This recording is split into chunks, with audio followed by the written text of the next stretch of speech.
Welcome to the Core Connections podcast on YouTube. Hey, I'm Erica Zeal. I'm a nutrition coach, Pilates instructor, fascial worker, mom of 3, creator of the Core Rehab program, Core Athletica, instructor training programs, and the Nocta Fitness membership.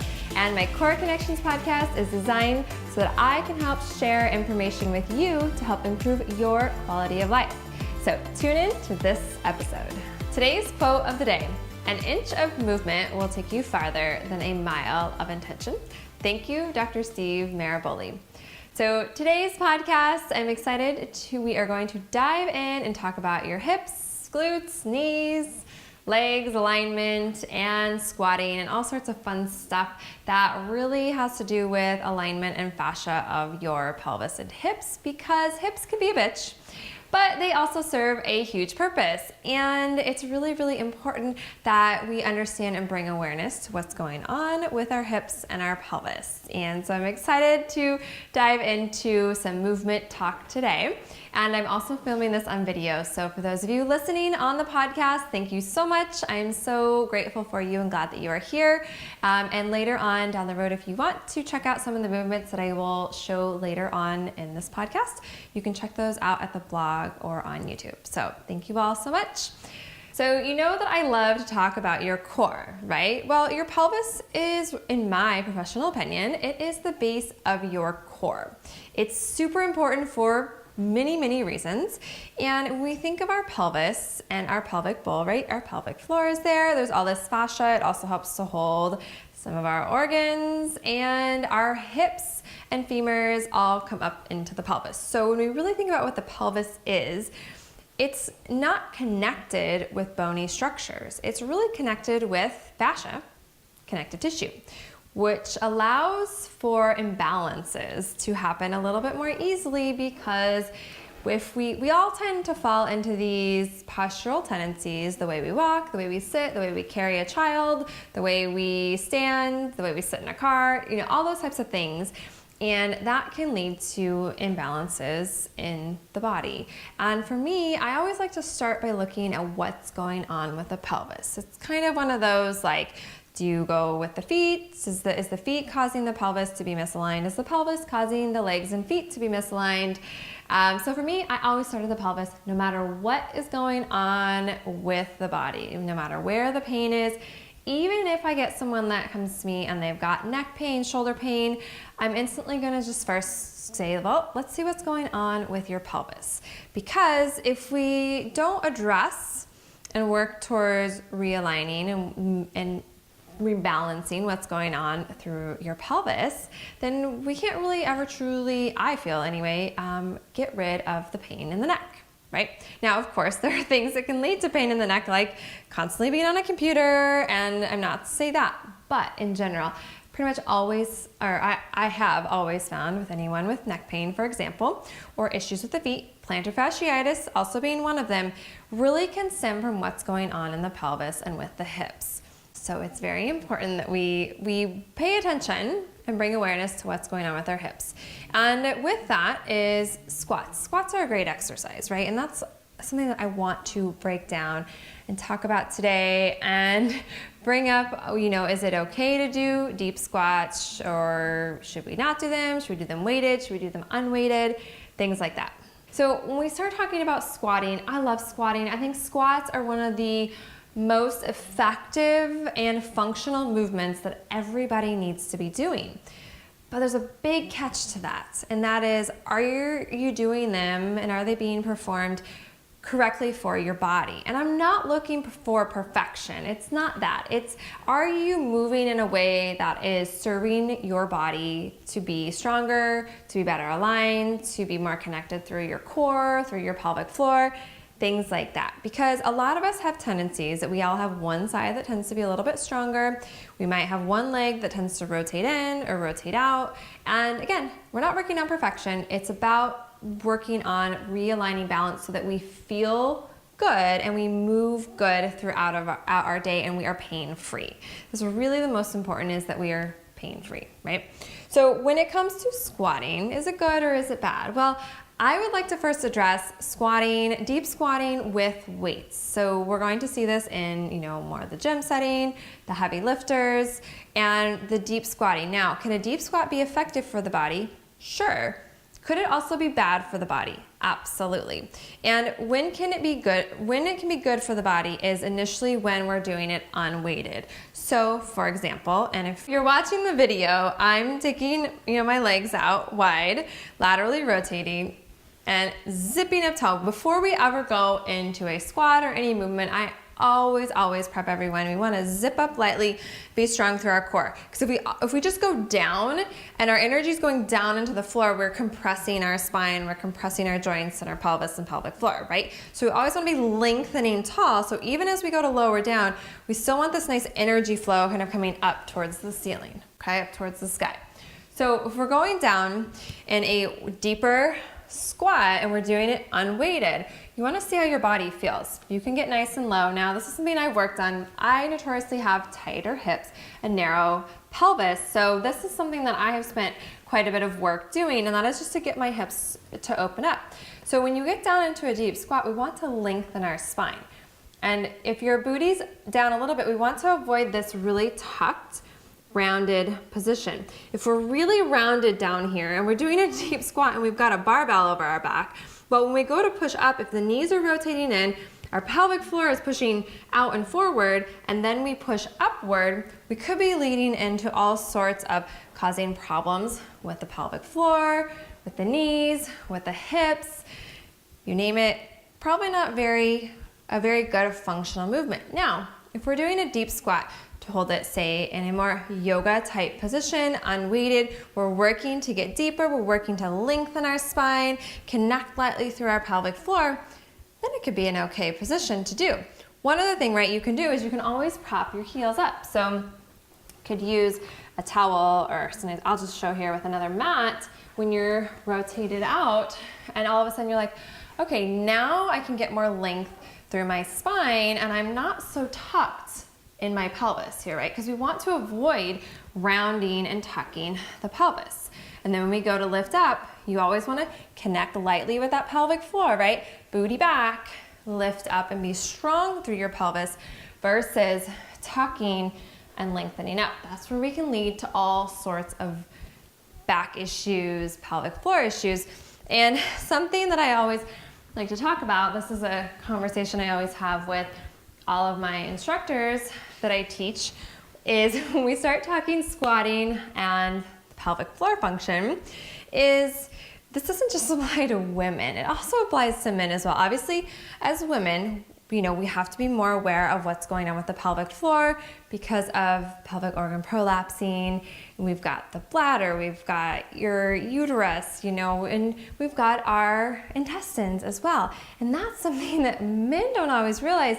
But I've talked to physical therapists about this, and this is always kind of like creep people out. But when I say it, I always feel like it's for a good purpose to bring awareness to the fact that, hey, if we don't stop and really focus on, is this movement actually benefiting my body, or is it potentially causing harm down the road? Is that if we're doing deep squatting or any exercise really where you're putting a lot of pressure into your pelvic floor, female or male, that you could be leading to pressure pushing down into your pelvic floor. And yes, women could have, pelvic organ prolapsing because of that. Men can also, intestines can fall out. I know there's a YouTube video out there somewhere of a bodybuilder where he's down in a really deep, heavy weighted squat and his intestines fall out. It's, yeah, right? It's like kind of very startling that can actually happen. But so there's a reason behind understanding when to do things, why to do them, and also why not to do them. That's why I really wanted to initially today talk about the squatting. But we need to dive in and talk more also about our knees, right? So knee pain, those of you that have heard my story know that I grew up with a lot of knee pain, and in part due to weak knees and alignment issues. I now look back and realized that, oh, when I was younger, I really was knock-kneed, especially my left femur really rotated in.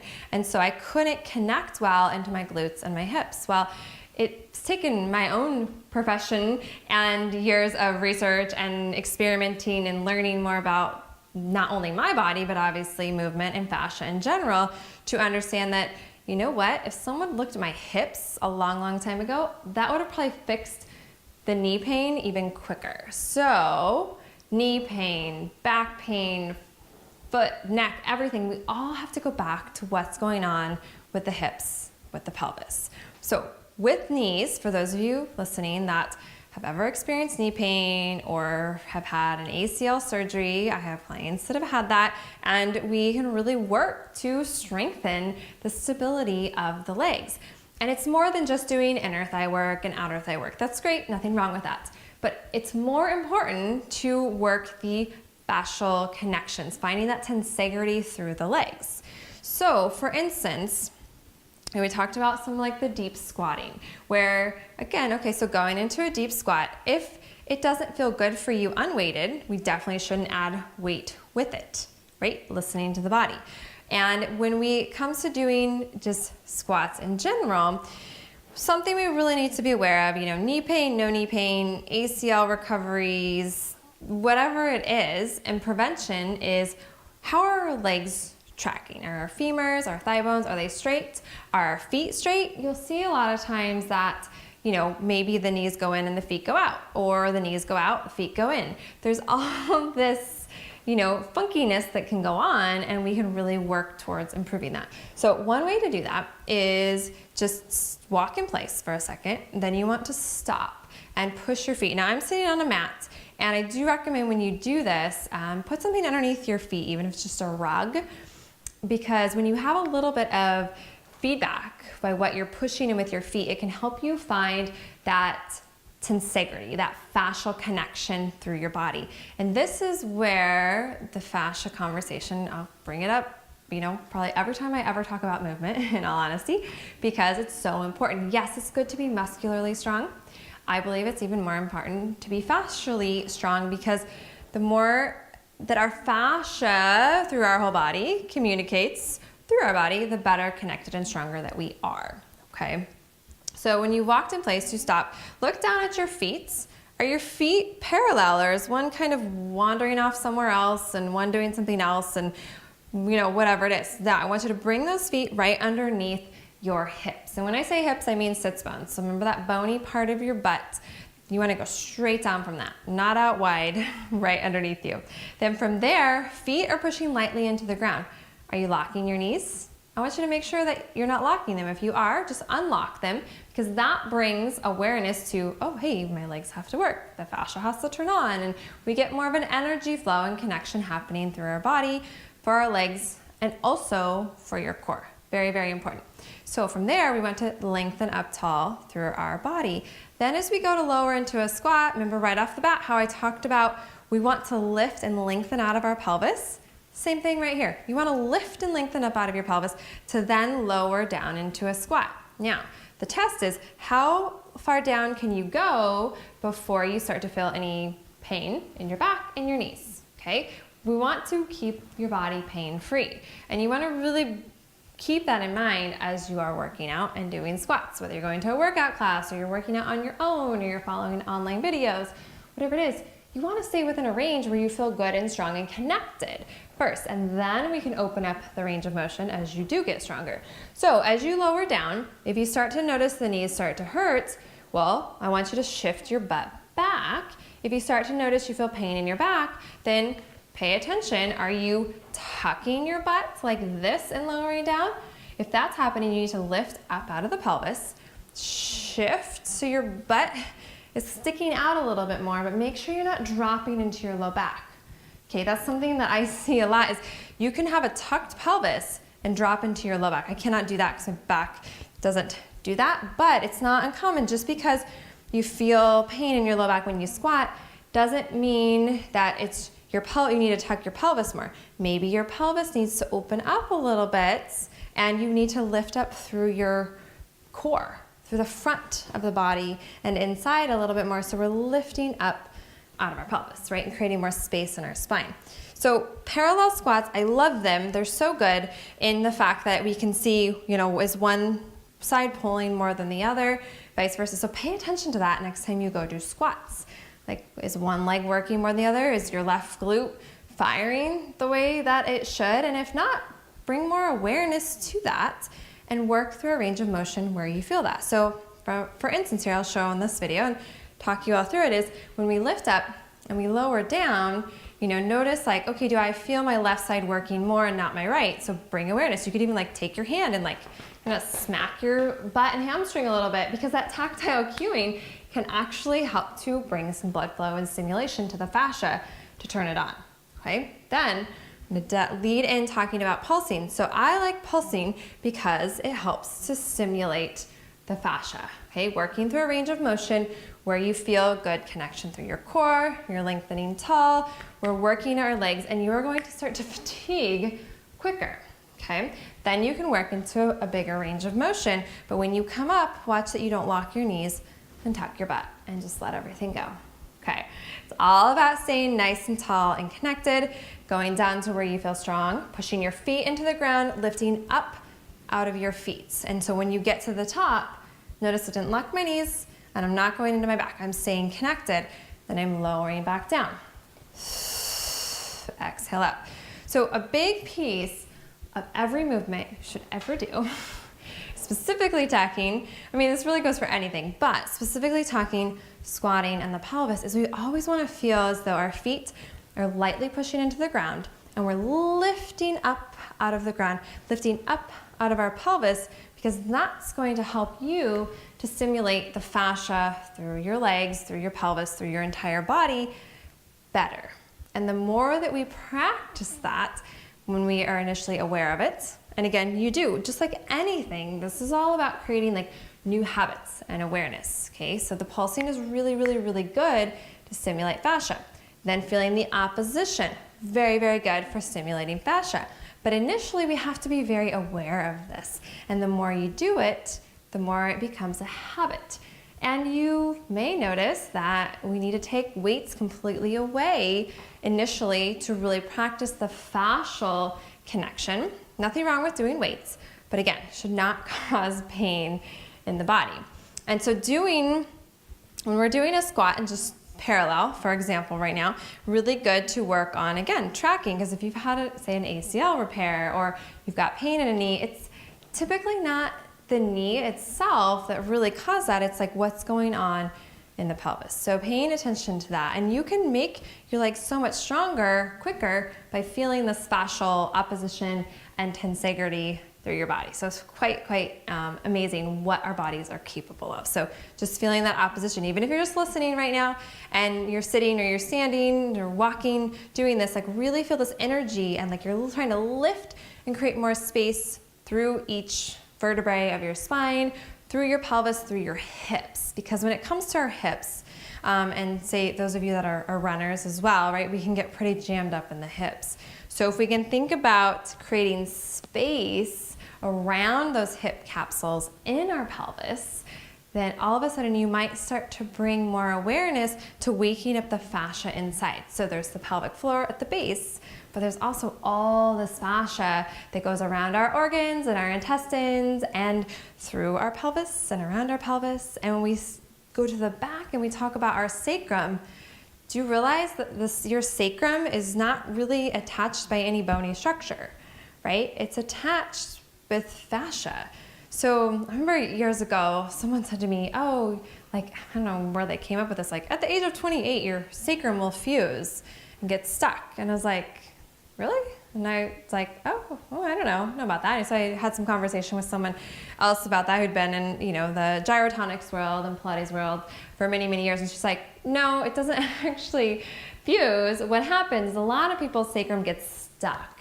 It's that whole conversation back to, the fuzz, the fascia. If we don't move it and we don't work on this opposition and the tensegrity through the body, it gets stuck, it doesn't move. And that's where we can start to have a lot of this imbalances with our pelvis, which is why I wanted to break it down for you and have you really focus on alignment and this opposition through the body.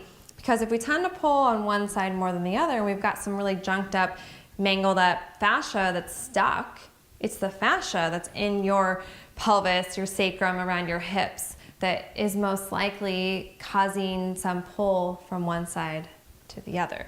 And keeping in mind that if you feel pain, say for example on the left side of your hips and on your pelvis, that's just because that's where you're feeling the pain, most likely the pain is coming from somewhere else.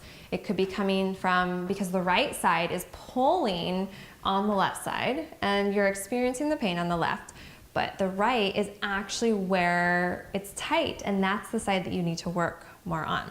So keeping that in mind when it's really this rebalance, we can't just look at the pain source. We have to look at what's happening in the oppositional parts of the body. Is the femur wanting to rotate in, or are we actually tracking straight? Do we need to work more of an inner thigh line on one leg and an outer thigh line on the other leg? Okay, so feeling and keeping those imbalances in mind. This next piece that I want to mention is, I talk about this specifically with my core rehab program quite a bit, is the spiraling of the legs, right? We have our fascial, we have the fascia of our body, we also have these fascial lines through the body. And there's this spiraling of the thighs that I find to be very, very helpful. So when we're pushing our feet straight into the ground, and we wanna visualize this pulling straight up the thighs, but then we also want to feel this like wrapping around, not so much that your knees rotate out. That's not that. It's a lifting and a light wrapping around and underneath the pelvis, which helps you then pull up through the pelvic floor all the way through the top of the head. And then, so you've got this nice spiraling around the thighs, up through the pelvis. And then we also get this nice inner line, so our feet pushing into the ground. We're pulling up through the inner thighs, up through the inner line of the hamstrings and all the way up. So if you can visualize those lines and the spiraling around the thighs, it can help you to activate maybe some parts of your legs that you're like, oh, I never really realized I was supposed to be feeling this like wrapping around, but we want to not overcorrect. And this is something I work with my clients a lot on, is some do really, really good when I make little cues and adjustments at little tiny, tiny adjustments. So keeping that in mind, it's not big adjustments you're making. These are really tiny little movements you're doing, and a lot of it is you've got to start to get your body to feel them and do them. And just like I'm always coaching, I say this a lot in my programming, is I'm like, you may not feel it initially, that's okay. But when you can start to visualize the cueing that I talk about and I talk you through, it will start to become more habit, and one day you'll be like, oh, now I get the spiraling, or oh, now I'm getting that lengthening and I'm starting to feel this tensegrity that you're always talking about, right? This opposition or the pulsing or whatever it might be. It's little tiny steps that you take can add up to big results. Okay, so last thing I want to talk about is, now you're all like, okay, but wait, I want to do squats and I want to keep my legs strong. So, but maybe I shouldn't have a bar over my back. How do I do that? Okay, kettlebells. I love kettlebell swings, kettlebell squats. I think it's so good. And a lot of times when we take our weight back and we focus on our movement with a little bit of weight instead of a lot of weight, it's actually way, way more effective. And for me, that at the end of the day, that's what really matters. That's what really counts. Is it effective and doing something positive for your body? That's what we want. We don't want to feel pain. We want to feel connection. We want to feel strong. We want to feel that little bit of fascial tensegrity and the fascial lines through our body. So with a kettlebell, I will grab mine right over here. Is, you know, when you do a kettlebell swing, you have to obviously have your legs a little more open. Can't do these with a parallel squat. And when we lower down, I always like to start with the pulses, right? So little pulses, we're zipping up, lifting out of our pelvis.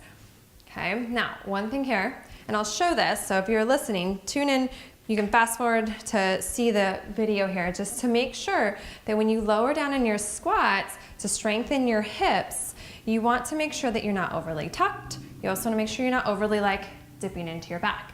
Find a nice middle ground where you feel good and connected around the hips, in the quads, in the underside of the legs, and you're zipping up through your belly. If you're overly tucked, you will feel it in your back and you will not be able to connect with your pelvic floor. If you're overly arched, you will feel it in your back. So you want to find a middle spot where you feel strong and connected, and that's where you then want to move and pulse. And you're pushing your feet Toes into the ground. We're lifting up tall, feeling strong. Okay, so your pulsing is great. You can obviously do full range, but I challenge to make sure you don't lock the joints and tuck your booty and go lax when you get to the top, okay? One other thing that I teach that is so good, feels so good, and it's a great cardio move, is the swings, okay? Now, let's show a couple of them and explain them. So when we lower down and we push out, watch what my hips do. I wanna lift, still lifting up to the top of my head, feeling a lot of mid-back. Now I'm gonna do a couple incorrect. You'll see people at the gym probably where they send their pelvis forward like that, right? Let's not do that. So when the pelvis is going forward like that, again, right, notice what happens. Try a couple without any weight and you'll feel, right? We wanna avoid that. You're still going up with your energy. So I highly recommend kettlebell pulses and swings, squats, because it's so good. We're always getting that lengthening. It's a great way versus having a bar over our back and can put compression on the spine. Now, not to say that not everybody can't do them. Some people, when your body is ready, having holding a barbell over your shoulders could be okay for you. But you have to be able to do the exercises appropriately without any weight before you add that on. We need to be able to feel that wrapping and strong connection around our pelvis. And are we actually lifting with our legs equally, or do we need to break it down a little bit and really bring some more awareness to our alignment so that we don't have aches and pains in our body? So I hope you guys all enjoyed these tips. If you're listening on the podcast, thank you so much for joining me. You can check out the video if you want to see a little bit of movement that I showed today. It'll be at ericazeal.com or on YouTube. So thank you all so much for joining me here today. I would love for you to share this with a friend, pop on iTunes and leave a review so that others can find this. And for more, you can join my online free series at coreconnectionspodcast.com. Thank you all. I'll see you next time.